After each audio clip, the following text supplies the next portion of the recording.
শিৱসাগৰৰ ভটিয়াপাৰস্থিত ONGC ৰিগত ভয়ংকৰ বিস্ফোৰণ নিগমৰ ৰুদ্ৰসাগৰ তৈলক্ষেত্ৰৰ অধীনস্থ 147 নং ৰিগত এই বিস্ফোৰণ ৰিগৰ পৰা তীব্ৰ শব্দৰে নিৰ্গত হৈছে প্ৰাকৃতিক গেছ প্ৰায় 3-4 কিলোমিটাৰ নিলগৰ পৰাও শুনা গৈছে গেছ নিৰ্গত হোৱাৰ শব্দ আতংকিত গাঁওবাসী নিৰাপদ স্থানলৈ পলায়ন ভয়ংকৰ বিস্ফোৰণৰ পিছত অহৰহ গেছ নিৰ্গত হ'বলৈ ধৰা ৰিগটো SK পেট্ৰকেমিকেল নামৰ প্ৰতিষ্ঠানটোৰ আছিল সাৱধানতা অৱলম্বনৰ স্বাৰ্থত ঘটনাস্থলীলৈ বিভিন্ন স্থানৰ পৰা আহিছে অগ্নি নিৰ্বাপক বাহিনীৰ বাহন এক আতংকময় পৰিৱেশৰ সৃষ্টি হৈছে শিৱসাগৰৰ ভটিয়াপাৰৰ বাৰিচুকত প্ৰথমে বম দিছিলে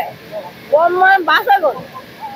তাৰ বাছ ডাঙৰ অৱস্থা আছিলে গম নাপাওঁ আমি ইমান ডাঙৰ মানে কাণ তাল মাৰি গ'ল ঘৰ গোটেই হেৰি হৈ গ'ল কপি এতিয়াও ধোঁৱা তেল হৈ আছে এতিয়া তেল জুই নোমোৱাব মানে মোৰ কাষতে ছাইডতে লাগি আছে ঘৰে হেৰি এতিয়া কেনেকৈ কি হয় নাজানিম আৰু দেই ঘৰৰ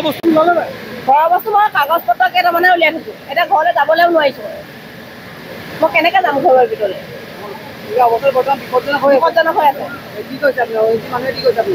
মানুহে বস্তু দিছে কৈছে বোলে গাঁওবুঢ়াই খবৰ দিছে বস্তুবিলাক কিবাকি যাবতীয় বস্তু উলিয়াই থ'বলৈ